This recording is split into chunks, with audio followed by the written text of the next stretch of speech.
यसको लागि जति समय लाग्छ त्यति समय लाग्छ, हतार गरेर हुँदैन। यो चिजलाई चाहिँ जति समय लाग्छ, 35 वर्षमा नभएको चिज 35 मिनटमै नखोजौँ, त्यसलाई अलिअलि केही समय लाग्छ।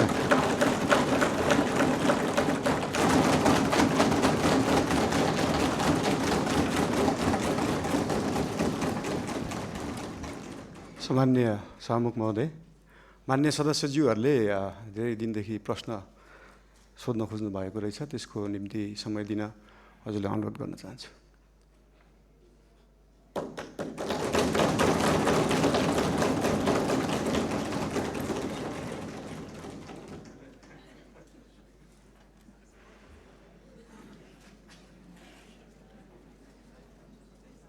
आज बडो नाटकीय ढङ्गले प्रधानमन्त्रीले प्रश्नोत्तरको निम्ति संसदमा आफै उभिएर जो समय माग्नु भएको छ, वास्तवमा यो विकसित देशहरूमा पनि प्रधानमन्त्रीले त्यस्तो गर्छन्। यसलाई म पोजिटिभ र लोकतान्त्रिक प्रक्रियाकै एउटा अङ्ग मान्छु। तर कुरा चाहिँ के छ भने नियम, प्रक्रिया र पद्धतिमा हरेक समय जो नेपालको प्रतिनिधि सभाको नियमावली छ, त्यो नियमावली अन्तरको प्रोसेस एउटा अर्कै प्रोसेस हो, त्यो निरन्तरता रहनुपर्छ, त्यसलाई बाइपास गरेर मिल्दैन। तर प्रधानमन्त्रीले उभिएर अहिलेको समसामयिक स्थितिमा मान्य सदस्यहरूको के धारणा भनेर अचानक जो उभिनु भएको छ त्यो चाहिँ राम्रै हो भन्छु। तर कुरा के छ भने अब मैले यो 2 मिनटभित्र म धेरै कुरा सबै त भन्न सक्दिनँ।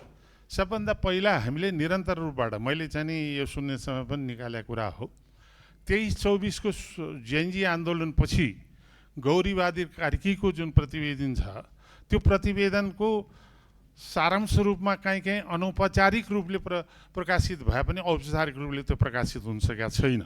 र त्यो औपचारिक रूपले प्रकाशित हुनुपर्छ र त्यो संसदका प्रत्येक सदस्यले पाउनुपर्छ भन्ने कुरा सभामुखजी मैले पहिला पनि उठायो।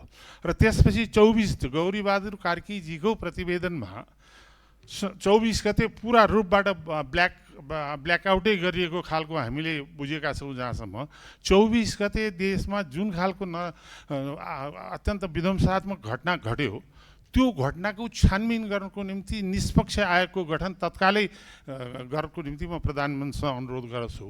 र त्यो सँगसँगै अर्को चाहिँ नि के भनेदेखि यो मलाई बसेर भन्नु है साहब, त्यो सँगसँगै प्रधानमन्त्रीजीलाई चाहिँ अर्को के भने भर्खर मानवाधिकार आयोगले जो प्रतिवेदन प्रस्तुत गरेको छ, त्यो प्रतिवेदन चाहिँ सरकारलाई प्रधानमन्त्रीलाई त प्रस्तुत गरिसकेका छ।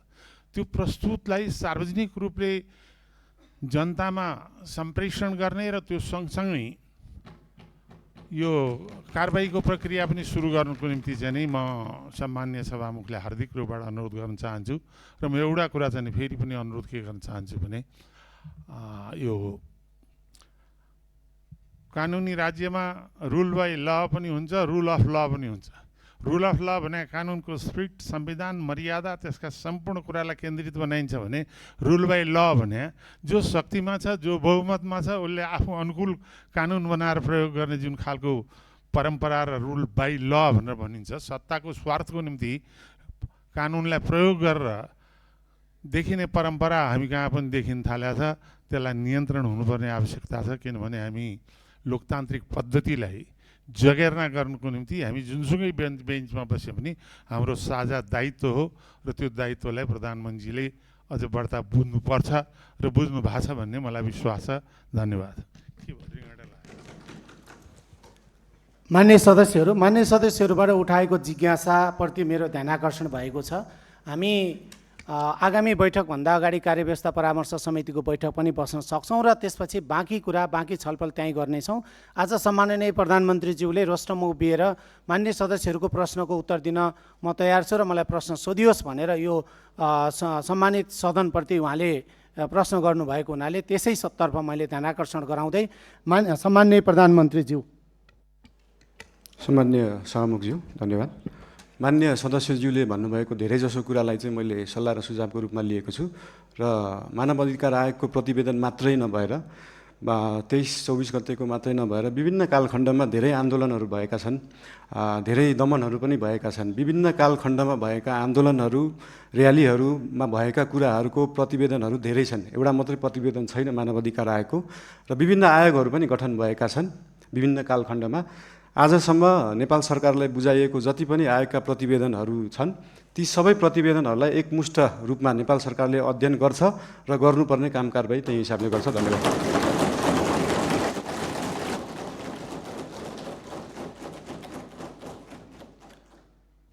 म विपक्षी बेन्चका नेकपा एमालेको तर्फबाट प्रश्न राख्न समय दिन्छु। समय 2 मिनेट।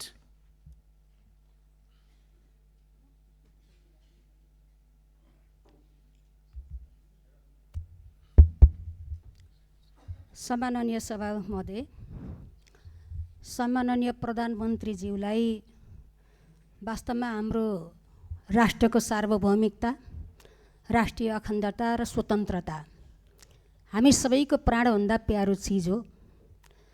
आज नेपालको भूमि हामीले दावा गरिरहेका छौँ, नक्सा जारी भइसकेको छ। त्यो भूमिमा त्रिपक्षीय सरकारको ठाउँ नेपाल, चाइना र भारतको, तर आज नेपाललाई व्यवस्था गरिकन भारत र चाइनाका तर्फबाट द्विपक्षीय समझदारी कायम गरेर जुन व्यापारिक मार्ग निर्माण गर्ने काम धमाधम भइरहेको छ, यो सन्दर्भमा नेपाल सरकारको धारणा के छ, सरकारले के गरिरहेको छ भन्ने सन्दर्भमा म प्रधानमन्त्रीज्यूसँग चासो राख्न चाहन्छु। धन्यवाद। सम्माननीय प्रधानमन्त्रीज्यू। माननीय सदस्यज्यू, लिपुलेक लिम्पियाधुरा सम्बन्धी बुझ्न खोज्नुभयो जस्तो लागेको थियो। यस सम्बन्धी नेपाल सरकारले अफिसियल रूपमा डिप्लोमेटिक नोट भारत सरकारलाई पठाइसकेको छ र त्यसको जवाब पनि आएको छ। त्यो जवाबमा चाहिँ दुईटै सरकारले आफ्नो इतिहासविदहरू राखेर, आफ्नो सर्वेयरहरू राखेर, आफ्नो भूमि सम्बन्धी जानकारी भएका व्यक्तिहरू राखेर टेबल टक मार्फत यो कुरालाई समाधान गर्ने कुरा भएको छ। र यस सम्बन्धी हामीले भारत र चाइनालाई मात्रै नभएर इङ्ल्यान्ड सरकारसँग पनि कुरा गरेका छौँ। उहाँहरूले ब्रिटिस इन्डिया छोड्दै गर्दाखेरिको समस्या अहिलेसम्म हाम्रोमा भइरहेको हुँदाखेरि यसमा चाहिँ इङ्ल्यान्डले पनि सरकार राख्नुपर्छ भन्ने हाम्रो मान्यता हो। यो सबै कुराहरू टेबल टक डिप्लोमेटिक हिसाबले भएर समाधान हुने जानकारी गराउन चाहन्छु। धन्यवाद।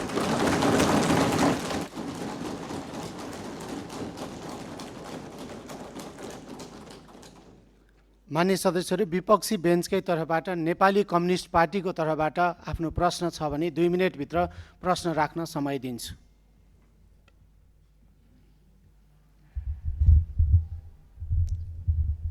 सम्मान्य सभामुखज्यू, सम्मान्य प्रधानमन्त्रीज्यू आज संसदमा उपस्थित हुनुभएको छ। यो लोकतान्त्रिक परिपाटीलाई उहाँले आत्मसात गरेर सार्वभौम संसदमा उपस्थित भएर प्रश्नको उत्तर दिने जुन जमर्को गर्नुभएको छ, त्यसको निमित्त म सम्मान्य प्रधानमन्त्रीज्यूलाई हार्दिक धन्यवाद दिन चाहन्छु। म खास गरिकन 2टा प्रश्न यहाँ राख्न चाहन्छु। आज यो तयारी त्यति हाम्रो पुगेको छैन। सम्मानज्यू आइहाल्नुभयो, प्रश्न माग गर्नुभयो, त्यसैले गर्दाखेरि त्यो माग अनुसारको यो प्रश्न राख्नुपर्ने एउटा जिम्मेवारी बोध भएको छ। एउटा कुरो के छ भने हामीले राष्ट्रिय सम्मानलाई अत्यन्त महत्त्वका साथ हेर्नुपर्छ। कुनै पनि बेला हामी सम्मानपूर्वक जिउने कुरामा हामी प्रतिबद्ध हुनुपर्छ। मैले यो सन्दर्भ लिस्ट डेभलप कन्ट्रीको एलडिसीको ग्रेजुएसनको सन्दर्भ उठाइरहेको छु। यो वर्ष हामी लिस्ट डेभलप कन्ट्रीको ग्रेजुएसन हुने अवस्थामा थियौँ। यसले हाम्रो राष्ट्रिय सम्मान बढाउन सक्थ्यो, आत्मविश्वास बढाउन सक्थ्यो, ताकि त्यसले गर्दाखेरि हामी अन्तर्राष्ट्रिय समुदायमा नेपाल अल्पविकसित होइन भन्ने खालको एउटा अनुभूति लिएर हामी हिँड्न सक्थ्यौँ। तर केही वस्तुहरूको निर्यातको सुविधाको निमित्त यो अवसरलाई हामीले अहिले 2 वर्षको निमित्त एक्सटेन्ड गर्ने सोचाइ बनाएको छौँ। म सम्मान्य प्रधानमन्त्रीज्यूबाट यो कुराको स्पष्ट रूपमा सकिन्छ भने हामी अहिले सबै यो इन्डिकेटर्सहरूबाट, हाम्रो जिएनआई पर क्याप्टाबाट पनि हामी सम्पूर्ण कुराबाट हामी ग्रेजुएसनको निमित्त फिट भइसकेको छौँ। त्यसैले गर्दाखेरि यही वर्षबाट ग्रेजुएसनको निमित्त हामी तयारी हौँ भन्ने म अनुरोध गर्न चाहन्छु। अर्को कुरो, सामान्य प्रधानमन्त्रीज्यू गरिबप्रति अत्यन्त उहाँ संवेदनशील हुनुहुन्छ। उहाँले त्यस सम्बन्धी गीत पनि गाउनु भएको छ। म के अनुरोध गर्न चाहन्छु भने अहिले जुन किसिमको सुकुम्बासी समस्याहरूमा डिल गर्न खोजिएको छ त्यो राज्यको तर्फबाट त्यो बिल्कुल सही तरिका भएन। उनीहरूको व्यवस्थापनको निमित्त एउटा उपयुक्त रणनीति तयार गरेर अगाडि जानुपर्ने थियो।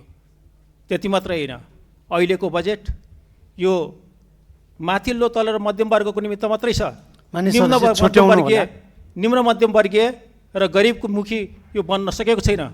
बजेटको डिस्कसनको बारेमा हामी यसमा थुप्रै प्रश्न उठाउनेछौँ, तर यसबारेमा सम्माननीय प्रधानमन्त्रीज्यूको आफ्नो सोच विचार र कसरी यो राष्ट्रिय अर्थतन्त्रलाई हाम्रो अर्थ राजनीतिलाई लैजाने भन्ने बारे पनि यहाँको सोच हामी जान्न चाहन्छौँ। धन्यवाद।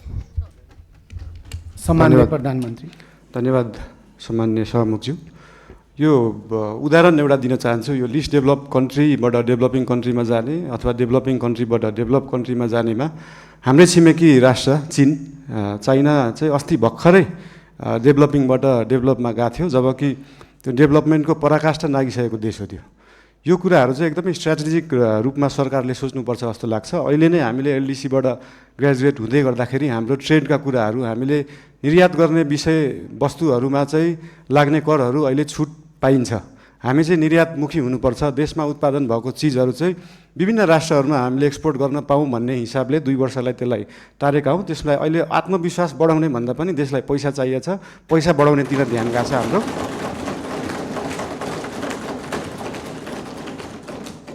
अनि गरिब विपन्नको कुरामा मैले पहिल्यैदेखि भन्दै आएको यो साम्यवाद समाजवाद भनेको भाषणमा दिन एकदम सहज हुन्छ, मजा पनि आउँछ।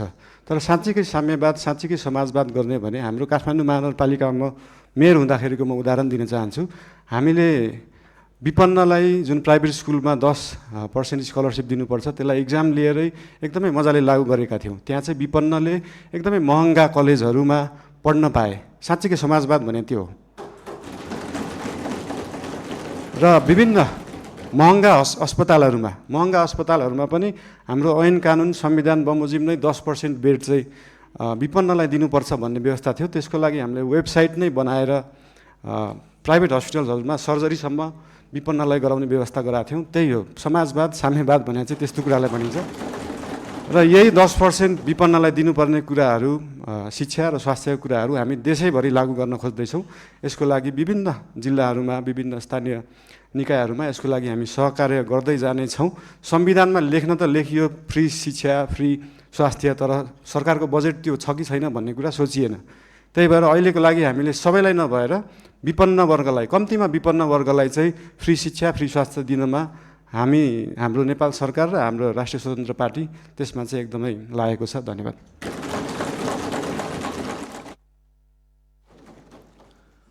विपक्षी बेन्चकै तर्फबाट श्रम संस्कृति पार्टीको लागि म समय दिन्छु। 2 मिनटभित्र आफ्नो प्रश्न छ भने राख्नुहोस्। हेलो, सम्माननीय सभामुख महोदय, सम्माननीय प्रधानमन्त्रीज्यू, निकै लामो समय पछाडि आज प्रश्न गर्नु पाइयो।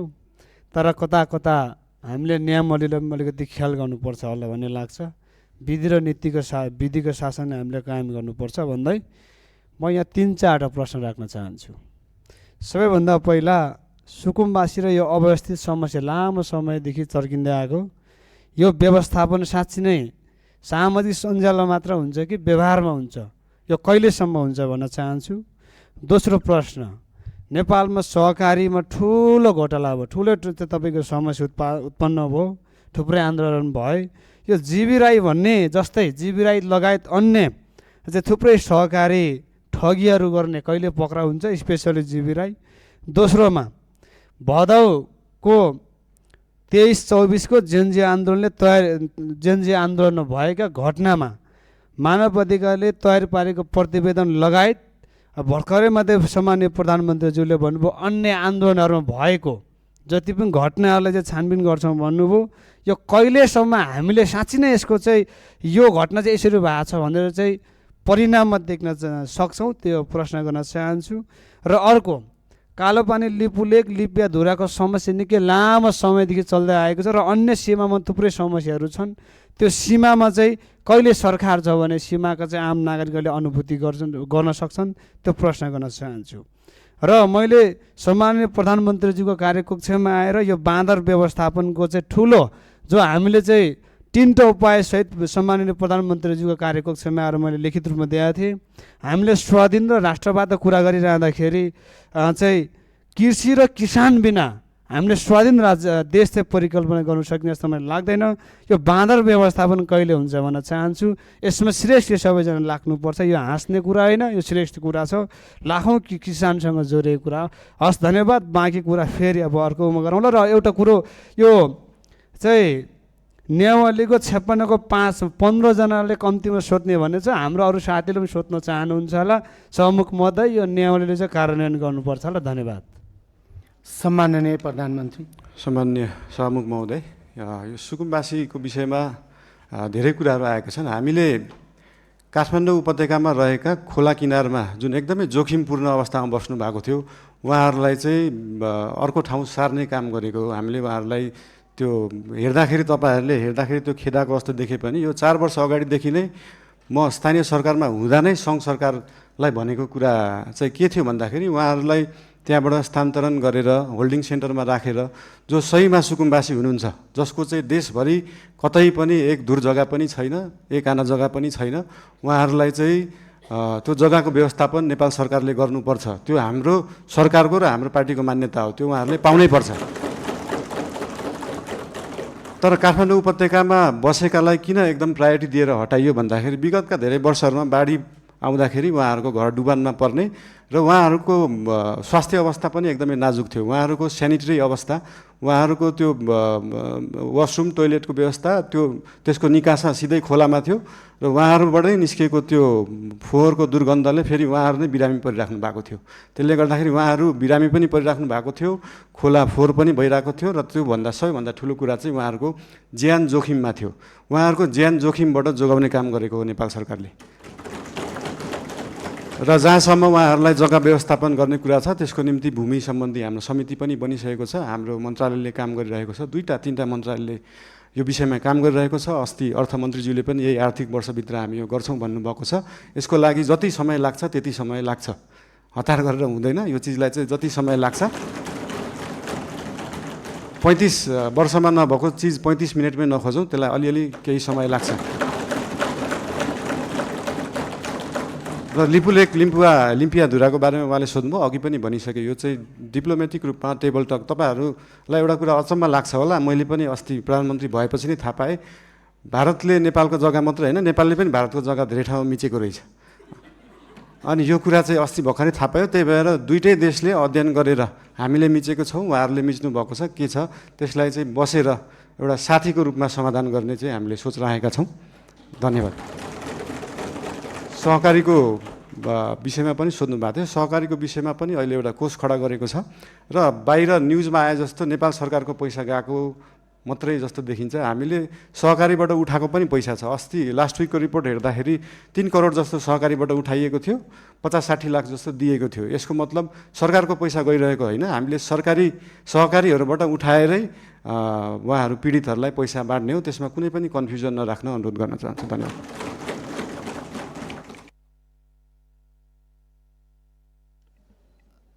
सम्माननीय प्रधानमन्त्रीज्यू, अर्को 2टा प्रतिवेदन सार्वजनिकको कुरा र बाँदर व्यवस्थापनको कुरा। उहाँले यता प्रतिपक्षको तर्फबाट अघिको योभन्दा अगाडिको मान्य प्रश्नकर्ताले सदस्यले चाहिँ बाँदर व्यवस्थापनको कुरा र प्रतिवेदन सार्वजनिकको कुरा पनि राख्नु भएको छ। धन्यवाद। सामान्य सभामुखज्यू, प्रतिवेदनहरू अध्ययन समिति बन्छ। जस्तै मिडियामा आइसक्यो, तर त्यो मानव अधिकार आएको प्रतिवेदन पनि प्रधानमन्त्री कार्यालयमा अफिसियली बुझाइएको छैन। त्यो 29 पेजको केही खण्ड आए तापनि त्यो 10,000 पेजको छ भन्ने सुन्नमा आएको छ। त्यो प्रतिवेदन हामी कहाँ नै अफिसियली रूपमा आइसकेका छैनन्। अनि त्यो प्रतिवेदन आएपछि हामी सार्वजनिक गर्छौँ नै। लगायत मैले अघि भने जस्तै देशभरि भएका विभिन्न घटनाका घटना सम्बन्धी आयोगहरू बनेका थिए, आयोगका रिपोर्टहरू छन्। ती सबै रिपोर्ट अध्ययन समितिले अध्ययन गर्छ। उहाँहरूलाई अध्ययन गर्न जति समय लाग्छ त्यति समय चाहिँ लाग्छ। फेरि त्यो उहाँहरूलाई छिटो 2 दिनमै अध्ययन गरेर दिनु भन्न नसकिने अवस्था छैन। त्यही भएर यो अध्ययन गरेर आएको रिपोर्ट चाहिँ नेपाल सरकारले सार्वजनिक गर्नेछ। र बाँदरको विषयमा त अस्ति मान्य महावीर पुनज्यूले पनि भन्नुभएको थियो, एकदमै गाह्रो विषय हो, एकदम सजिलो छैन। यो भन्ने बित्तिकै तपाईँले विश्वमा जहाँ पनि हेर्दाखेरि बाँदरले बाली खाने रोकथाम गर्दा कि त त्यो खेतलाई चाहिँ वायरिङ गरेर घेरेर राखिन्छ, त्यो एकदमै खर्चिलो हुन्छ, कि त जङ्गललाई नै वायरिङ गरेर राखिन्छ। त्यो मानव बस्ती र जङ्गली जनावरलाई चाहिँ छुट्याएर राखिने चलन छ। यस सम्बन्धी अध्ययन गर्न समिति पनि बनेको छ, अध्ययन भइरहेको छ। यो एकदमै पेचिलो विषय भएको भएर तुरुन्तै गर्न नसकिने चिज भएर यसलाई चाहिँ हामीले देश विदेश विभिन्न देशहरूमा कुन उपाय लाइएका छन्, हामी हत्या हिंसामा नजाउँ भन्ने सोच भएको भएर त्योभन्दा अल्टरनेटिभ उपाय के हुनसक्छ त्यो सोच्दैछ। अहिले समिति गठन भएको छ। त्यसको अध्ययन रिपोर्ट आइसकेपछि त्यो रिपोर्ट अनुसार सरकारले काम गर्नेछ। धन्यवाद। विपक्षी बेन्चकै तर्फबाट राष्ट्रिय प्रजातन्त्र पार्टीको तर्फबाट प्रश्न छ भने 2 मिनेटभित्र आफ्नो प्रश्न राख्न समय दिन्छु।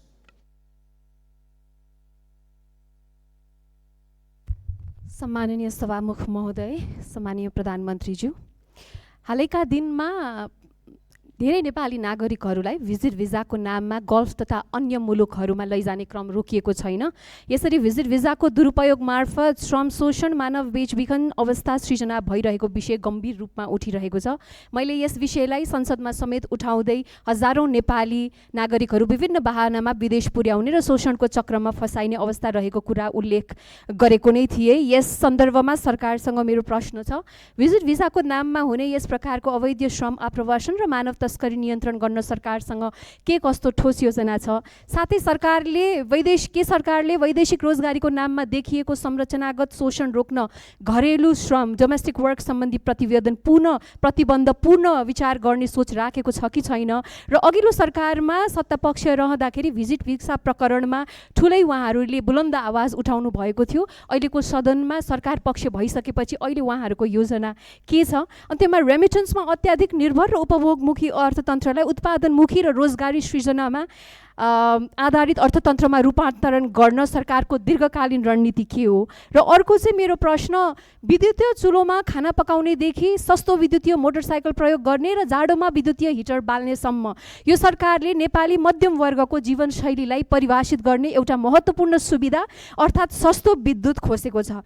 विद्युतीय सार्वजनिक यातायातको प्रयोग बढ्दै गएको अवस्थामा यसको असर मध्यम वर्गमा मात्र सीमित रहने छैन। दैनिक आवत जावतमा निर्भर न्यून आय भएका नागरिकहरू पनि बढेको लगतको मारमा पर्नेछन्। ऊर्जा खपतको वृद्धि सामान्यतः अर्थतन्त्रमा सकारात्मक गुणक मल्टिप्लायर प्रभाव सृजना गर्ने कारक मानिन्छ, तर अब भने त्यो सम्भावना कमजोर बनेको छ। Increase energy consumption equals to positive multiplier effects on the economy भनिन्छ, नट एनिमोर। यसमा प्रधानमन्त्रीज्यूको के धारणा छ सोध्न चाहन्छु।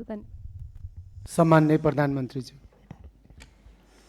यो भिजिट, माननीय सदस्यज्यू, सम्माननीय सभामुखज्यू, यो भिजिट भिसाको जुन दुरुपयोग विगतका धेरै दिनहरूमा भएका थिए त्यसको लागि एकदमै कडा निर्देशन मन्त्रालय, एयरपोर्ट लगायत त्यहाँ भएका विभिन्न विभागहरूलाई दिएको छ। र भिजिट भिसामा गएर त्यहाँनिर कामको लागि इन्टरभ्यू दिएर काम पाउँदाखेरि फेरि फर्केर आउनुपर्ने, फेरि वर्किङ भिजाको लागि अप्लाई गर्नुपर्ने र नेपाल नै आउनुपर्ने व्यवस्था रहेछ। त्यसको लागि पनि एउटा अल्टरनेटिभ उपाय रहेछ। भिजिट भिसामा गएर उहाँहरूले त्यहाँनिर काम गर्न खोज्नु भएको छ भने त्यसलाई वर्किङ भिजामा उतै बसेर पनि कन्भर्ट गर्न सकिन्छ। यसको लागि श्रम मन्त्रालयले विभिन्न क्षेत्रहरूलाई समेटेर यसको व्यवस्थापनको लागि काम गरिरहेको छ। यस विषयमा थप केही जानकारी चाहिएमा श्रम मन्त्रीज्यूसँग पनि लिन सकिन्छ, श्रम मन्त्रालयसँग पनि लिन सकिन्छ नै। र विद्युतको विषयमा अघि भन्नुभयो, देशभरि जुन हिटर, इन्डक्सन अहिले चाहिँ के छ भन्दाखेरि साँच्चीकै हामी अहिले विद्युतीय युगमा तुरुन्तै जान सकिने अवस्था छैन। साँच्चीकै देशका हरेक किचनमा अहिले नै बिजुलीबाट पकाउने, इन्डक्सन कुकरबाट पकाउने हो भने देशमा भएका सबै ट्रान्सफर्मर र सबस्टेसन पड्किन्छन्। त्यसको क्षमता नै छैन अहिले। त्यो क्षमतालाई विकास गर्नलाई पैसा चाहिन्छ र त्यही पैसाको लागि 50 युनिटभन्दा माथि चाहिँ 5% भ्याट लाउने कुरा जुन अर्थमन्त्रीज्यूले अस्ति कुरा गर्नुभएको छ त्यो एकदमै धेरै रकम होइन। 100 रुपियाँमा 5 रुपियाँ हो। त्यो पैसा चाहिँ केमा खर्च हुन्छ भन्दाखेरि देशभरि ट्रान्सफर्मरलाई अपग्रेड गर्नुपर्छ, देशभरि ट्रान्समिसन लाइनको तारको मोटाइलाई अपग्रेड गर्नुपर्छ, सबस्टेसनहरू अपग्रेड गर्नुपर्छ, अनि बल्ल हामी साँच्चीकै विद्युतीय युगमा जान सक्छौँ। त्यसको लागि नेपाल सरकार अग्रसर छ। धन्यवाद। मान्य सदस्य महावीर पुनलाई प्रश्न छ भने 2 मिनेटभित्र आफ्नो प्रश्न राख्न समय दिन्छु।